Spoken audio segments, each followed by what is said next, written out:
the amended report by end of day or HR will have your resignation letter ready by morning. My supervisor's voice didn't waver. Neither did son-in-law's smirk from across the conference table. 14 years at Riverside Regional Medical Center, and it came down to this moment. Falsify a patient safety audit or lose everything I'd built.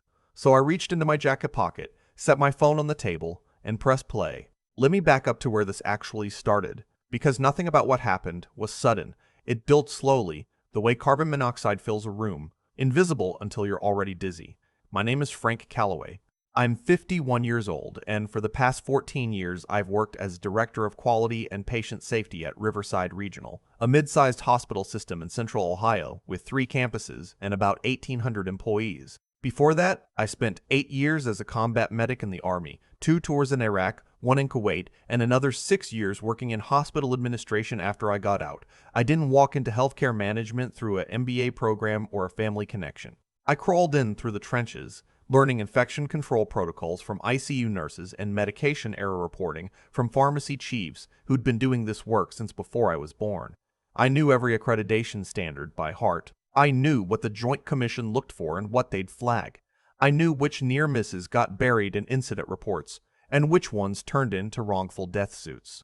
That knowledge isn't something you pick up in a classroom. It comes from standing in a hallway at 2 a.m. when a nurse catches a medication error that would have killed a post-op patient, and realizing that the only thing standing between that patient and a funeral is the protocol you put in place 6 months ago. That's the job. That's what I did every day. Then our CEO, a man I'll call my boss for reasons that will become obvious, hired his son-in-law. My boss had been running Riverside Regional for 11 years, competent administrator, decent fundraiser, genuinely cared about the institution's reputation. We didn't always agree, but I respected him. That changed the November he brought in his daughter's husband to head our newly created Office of Operational Innovation. The title sounded like something a consultant invented at a hotel bar, and the man filling it had the qualifications to match. He was 34. He had a master's degree in health administration from an online program, and had spent the previous 4 years working in medical device sales. Not clinical, not compliance, sales. He drove a new Escalade, kept his hair styled like he was about to step onto a golf course, and referred to experienced department heads as institutional thinkers, which, in his vocabulary, was not a compliment. My boss introduced him to the leadership team with the kind of enthusiasm usually reserved for major donors. He's going to bring fresh eyes to our operational inefficiencies, he told us. I expect everyone to give him full cooperation. I gave him the benefit of the doubt. I'd seen young administrators come in overconfident and eventually find their footing. Some of them even turned out to be good. So when my boss told me the son-in-law would be collaborating with my department on a cost efficiency review, I said, fine. I gave him access to our quality metrics, our incident reporting data, our accreditation documentation. I walked him through the systems. I introduced him to my staff. His first fresh idea was to reduce our mandatory safety rounding schedule from daily to 3 times per week in order to free up nursing time for patient-facing tasks. When I explained that CMS conditions of participation require specific monitoring intervals, and that reduced rounding had been directly linked to increased patient harm events in peer-reviewed literature, he looked at me the way a contractor looks at a building inspector he considers a nuisance. "Frank, I hear you," he said. "But we're bleeding about $2.3 million annually in overtime costs tied to these rounds. My numbers show we can cut that by 40% with a modified schedule and still maintain outcomes." "Your numbers don't include the cost of a Sentinel event," I said. 1 preventable death, 1 Joint Commission investigation, 1 CMS citation. That's not $2.3 million. That's $10 million and a consent decree. He smiled the smile of someone who has never personally sat across from a family that just lost someone they didn't have to lose. "You might be thinking about this too conservatively, Frank." That phrase, too conservatively, became his calling card. Every safety standard I cited was conservative. Every protocol I defended was legacy thinking. Every time I pushed back on something that violated federal guidelines, I was told I lacked the vision to see the operational opportunity. Here's the thing that kept me up at night, though. My daughter Emma is a hospitalist at a teaching hospital in Columbus. She rotates through facilities across the system, including our campuses. She covers shifts when they're short-staffed. She trusts that the hospitals she walks into have functioning safety infrastructure, that the incident reporting works, that the medication reconciliation protocols are current, that the falls prevention measures are in place. So when some 34-year-old with a sales background starts dismantling those systems to generate a cost savings report that'll look good in a board presentation, it's not abstract to me. My kid could be the one who walks into a compromised unit and doesn't know it yet. The real crisis started 8 months after the son-in-law arrived, when we were preparing for our triennial Joint Commission survey. These surveys determine whether a hospital maintains accreditation, which determines whether it can receive Medicare and Medicaid reimbursement, which for most hospitals is the difference between operating and closing. You don't take these lightly. My boss assigned me to lead the preparation. The son-in-law was assigned to streamline our documentation approach.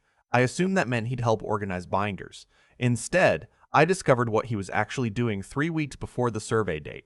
I was working late on a Thursday, cross-referencing our environment of care inspection logs against the standards, when I noticed that our medication storage temperature logs, which must be maintained continuously to demonstrate cold chain compliance, showed a gap, not a real gap. The temperatures had been monitored correctly, I knew because I'd checked them myself, but the log documentation had been modified. Entries that originally showed 3 temperature exceedances in the previous quarter, all caught, all corrected, all properly reported through our incident management system, had been altered to show no exceedances at all.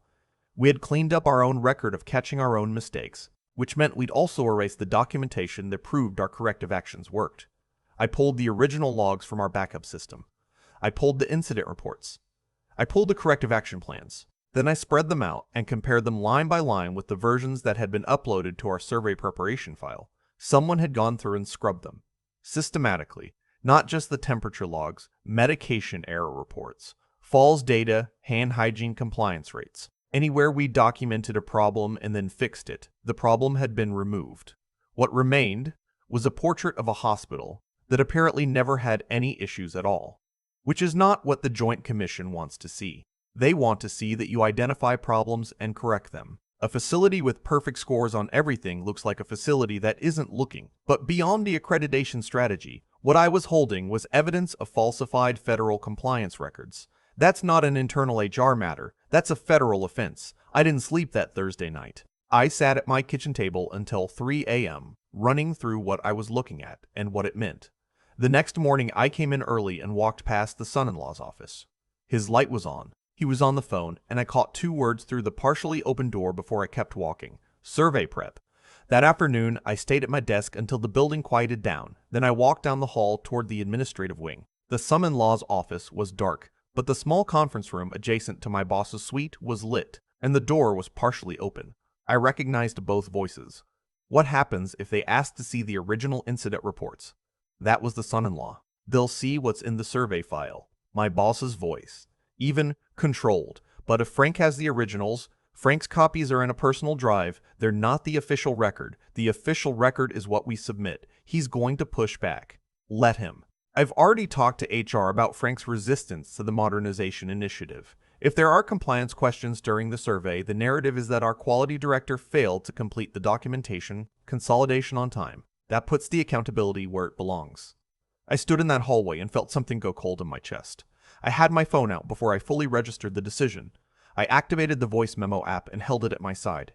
He's been here 14 years, the son-in-law said. People are going to ask questions. 14 years is exactly the problem. He's too embedded in the old way of doing things. After the survey, we're restructuring the quality department under operational innovation.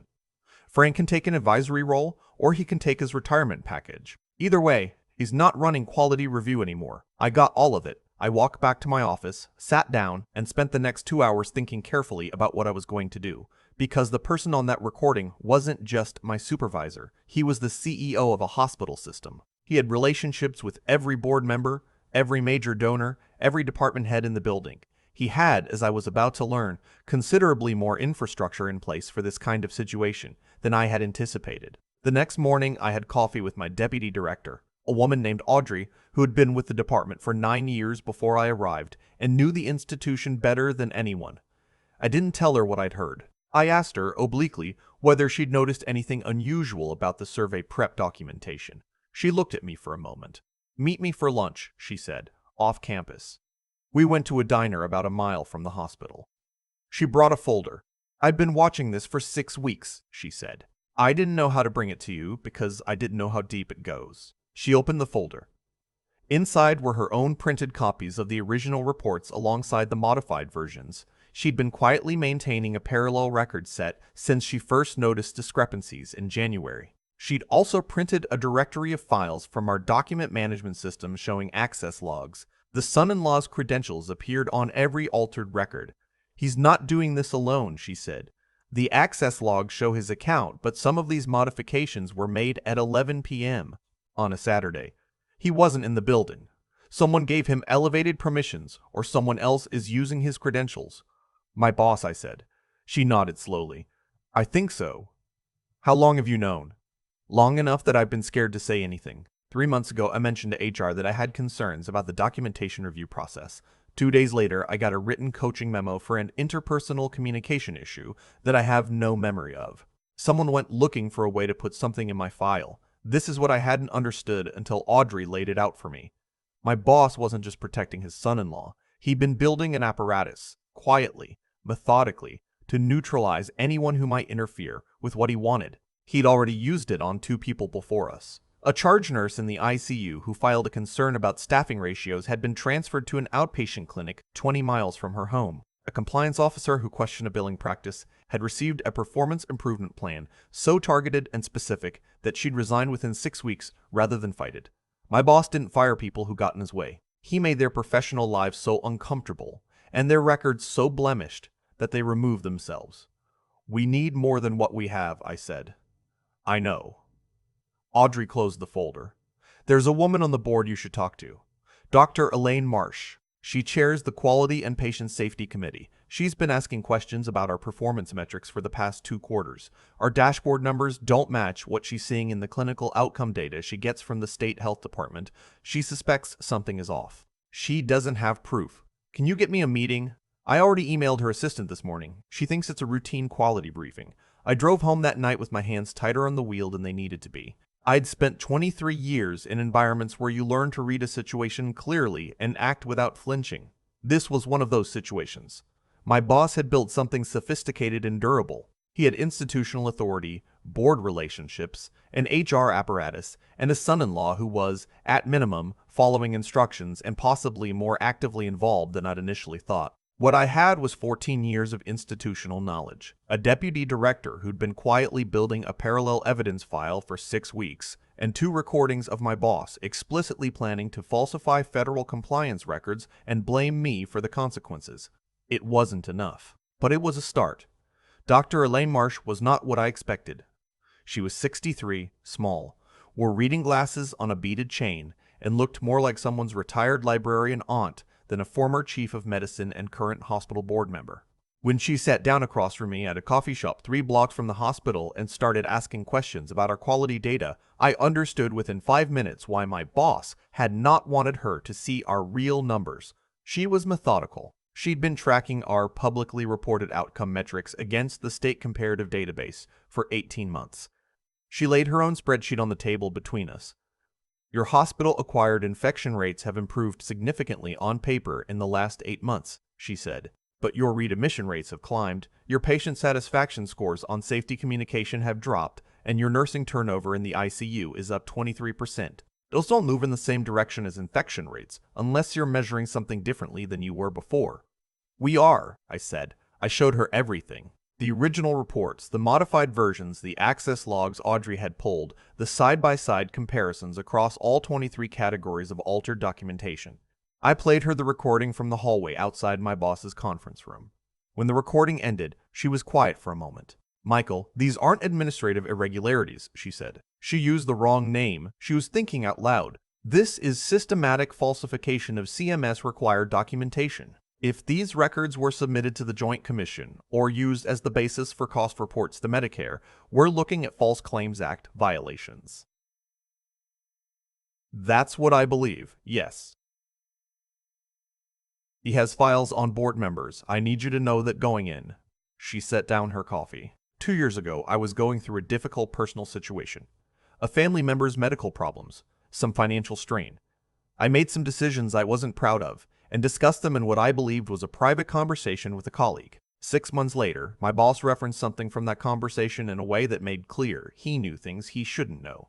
I didn't understand how at the time. I do now. He's been using private information to keep the board compliant, which means when we move, we have to move in a way that makes his leverage worthless before he can deploy it. That means getting federal authorities involved before he realizes what's coming. Her plan was clean. She had a direct relationship with the regional CMS office through her previous role as chief of medicine. She'd worked with their survey team on a national quality initiative 5 years earlier. She would contact them directly and request an unannounced compliance audit of our Medicare cost reports and accreditation documentation. Federal auditors, not the Joint Commission. Once CMS investigators were formally engaged, my boss's blackmail files became irrelevant. You can't threaten federal agents into closing an investigation. The timing mattered. My boss had scheduled a special board meeting for the following Tuesday to formally announce the restructuring of the quality department, meaning my removal, and to present the modified survey documentation as evidence of the department's recent improvements. He was planning to do this in front of the entire board, with the son-in-law receiving credit for the operational innovations that had achieved it. Let him run the meeting, Dr. Marr said. Let him present. Once he's committed to that documentation in front of witnesses, he's made it worse for himself. Then we present what we have. I spent the weekend doing what I'd done for 14 years, documenting. I printed and secured backup copies of every original report, every altered version, every access log, every email I could pull from my own records. Audrey worked in parallel, organizing everything into a format that a federal investigator could follow without institutional context. I also wrote a detailed timeline, not for me, but because I knew that when this broke, other people would have to understand it quickly. Every date, every conversation, every modification, every access timestamp. If I was going to ask federal investigators to trust my account, I needed to give them something they could verify independently. Monday morning, my boss seemed relaxed. He moved through the building with the quiet confidence of someone who believes he has already won. The son-in-law had been in my boss's office for most of the morning with the door closed. At one point, his assistant told me the CEO wanted to see me at 3 p.m. to discuss transition planning. I went to that meeting. My boss sat behind his desk, with the son-in-law in the chair to his left. There was also a woman I didn't recognize. She introduced herself as representing the system's outside legal counsel. Frank, my boss said, we're announcing some organizational changes tomorrow. I wanted to give you the courtesy of hearing about them in advance.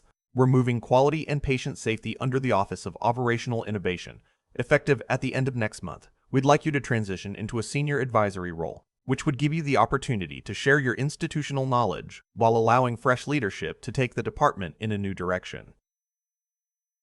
What happens if I decline the advisory role? We'd help you explore a graceful transition out of the organization. Given your tenure, the severance package would be generous. I looked at the attorney. She was watching me with carefully neutral eyes. I have some concerns about the documentation that's being prepared for tomorrow's board presentation, I said. My boss's expression didn't change. I appreciate your dedication to process, Frank. I think you'll find that the documentation reflects a significant improvement in our quality outcomes over the past 8 months. The documentation that's been submitted to the survey file doesn't match our original records. I have copies of both. The son-in-law shifted in his chair. The attorney's neutral expression became slightly more attentive. I think there may be some confusion about which version represents our final official position, my boss said smoothly. That's exactly the kind of thing we can work through in your advisory capacity. I'd like to resolve it before the board meeting tomorrow. I think that's premature, Frank. Let's give the leadership team time to. I also have a recording, I said. The room went quiet in a particular way. Not the quiet of surprise, the quiet of recalculation. Whatever you think you recorded, my boss said carefully, I'd encourage you to consider the context very carefully before you told your son-in-law that the official record was whatever you submitted and that my copies were irrelevant. You said you'd already briefed HR to establish a narrative that I failed to complete the documentation, consolidation. You said you were going to restructure my department under his leadership after the survey, regardless of the outcomes. I set my phone on the desk and pressed play. His own voice filled the room. The attorney's pen stopped moving. When the recording finished, my boss looked at me with an expression I hadn't seen on him before. Not anger. Something closer to the look of a man who has just realized the floor he was standing on isn't solid. Those recordings may be inadmissible, he said. Ohio is a one-party consent state, I said. I was a party to the conversation, or close enough to it. I'd like a moment alone with my client, the attorney said. Of course, I said. I stood up. There's one more thing. Dr. Port, Marsh contacted the CMS regional office on Friday. There will be federal auditors here at 8 tomorrow morning. I'd encourage you to have your documentation ready. I left before anyone could respond. What happened next moved faster than I expected and slower than I needed it to. The CMS audit team arrived at 7052 the next morning. 8 auditors, 2 of whom were accompanied by investigators from the Department of Health and Human Services Office of Inspector General. They secured server access within the first hour and began pulling records going back 18 months. My boss tried to run the board meeting anyway. I'll give him credit for composure. He stood at the head of the table and presented the modified documentation with the same measured confidence he'd been projecting for weeks. The son-in-law sat beside him looking considerably less comfortable than usual.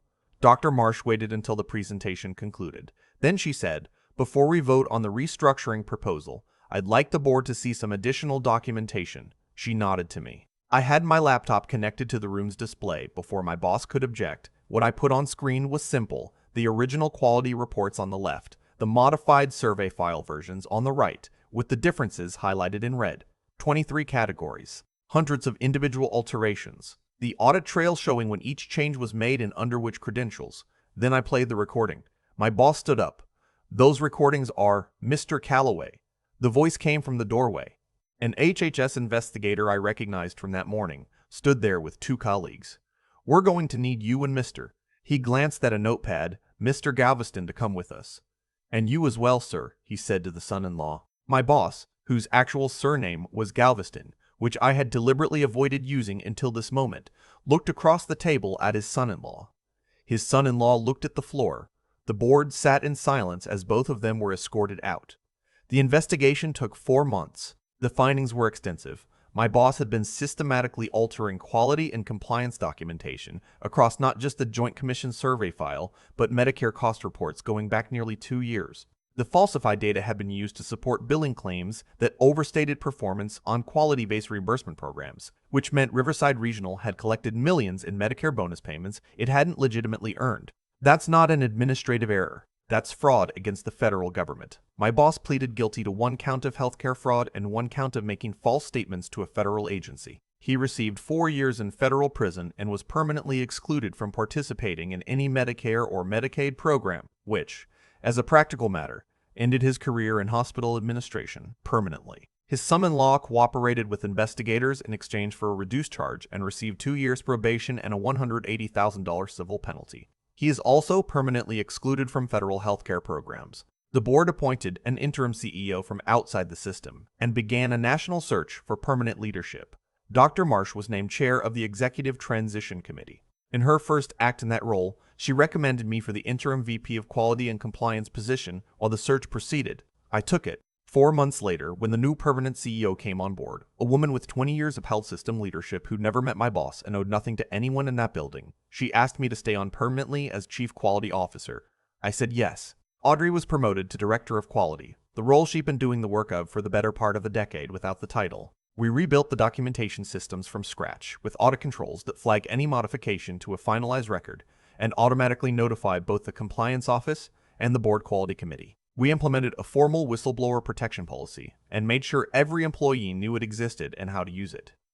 The son-in-law's Escalade sat in the executive parking lot for 3 weeks after his last day before someone finally towed it. Here's what I want to say to anyone who has sat in a version of that hallway, holding their phone, listening to the people above them plan to use them as a scapegoat. It's not as simple as do the right thing. Doing the right thing in a situation like that costs something real. It cost me months of uncertainty, several sleepless weeks, and more than one conversation with my daughter where I wasn't sure I could reassure her that it was going to be okay. I didn't know it was going to be okay. I knew that the alternative, signing off on falsified records and letting it go, would mean that at some point, something would go wrong in a unit that should have been safer, and I would know I'd had a chance to stop it and hadn't. That's not a calculation I could live with. What made the difference was not courage. I want to be honest about that. What made the difference was documentation, and allies, and the willingness to build both before I needed them. Audrey had been quietly keeping records for 6 weeks before I knew she was doing it. Dr. Have. Marsh had been tracking discrepancies in external data for 18 months before we ever sat down together. The evidence existed because people who cared about the right outcome had been quietly doing the boring, unglamorous work of paying attention and writing things down. Document everything, not as a strategy, as a habit. Because you don't know when you're going to need it, and by the time you realize you do, it may be too late to start. Find the people in your organization who are asking the same quiet questions you are. They exist. They're often the ones who've been doing the work the longest and have the least incentive to pretend things are fine when they aren't. And understand that institutions protect themselves first. The board of Riverside Regional didn't act because they were outraged on my behalf. They acted because federal investigators were in the building and the liability calculus changed overnight. That's okay. You don't need people to act out of principle. You need to put them in a position where acting correctly and protecting their own interests are the same thing. My boss thought he had built something durable. He'd spent years cultivating relationships, collecting leverage, and positioning loyalists throughout the organization, and none of it survived contact with documented evidence and a federal subpoena. Emma called me the night the sentencing was announced. She'd been following the case more closely than I'd realized. "Dad," she said, "I cover 3 of your campuses. I know. I didn't know any of this was happening. I know." There was a pause. "Thank you," she said. I didn't answer right away. I was thinking about all the patients in those units who also didn't know, who never would know, who went to sleep in hospital beds trusting that the systems around them were working the way they were supposed to. That trust is the whole job. It always has been. Some things you protect, not because you'll get credit for it, but because they're worth protecting.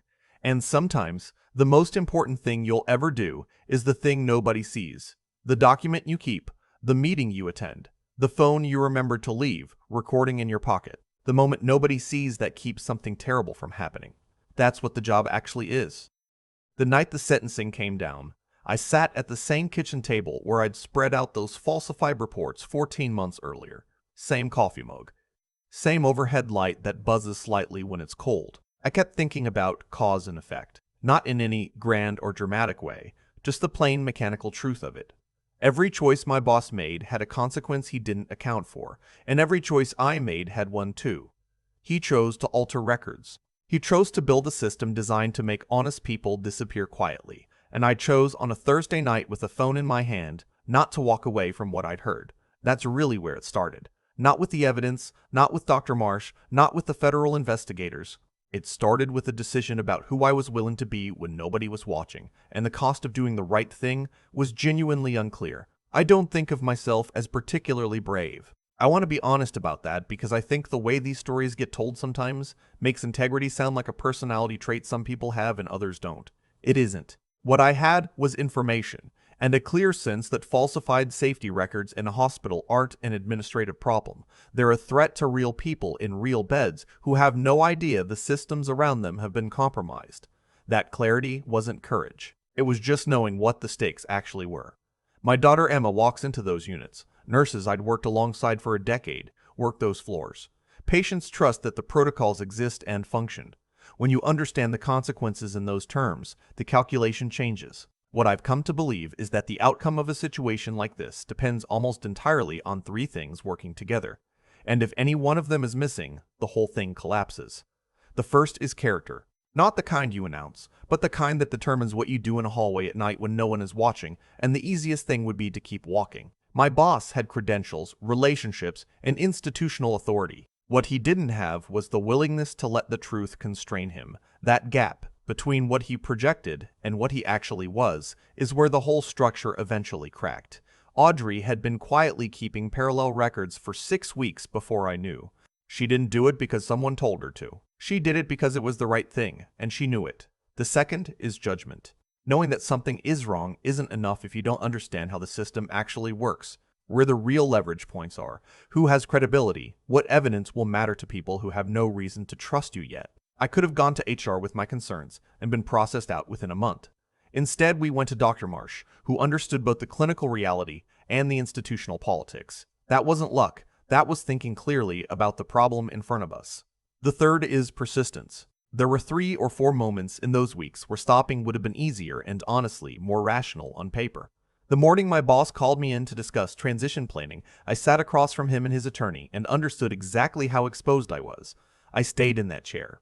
I played the recording, because the alternative was spending the rest of my career knowing I had documentation of federal healthcare fraud and chose my own comfort over acting on it. Those 3 things together, character, judgment, persistence, don't guarantee anything. But without all 3, nothing else matters. The evidence means nothing if you don't have the clarity to act on it. The allies mean nothing if you haven't earned their trust through your own integrity, and the integrity means nothing if you fold the first time. The pressure gets real. My boss built something he thought was durable. It turned out to be exactly as strong as the lie holding it together.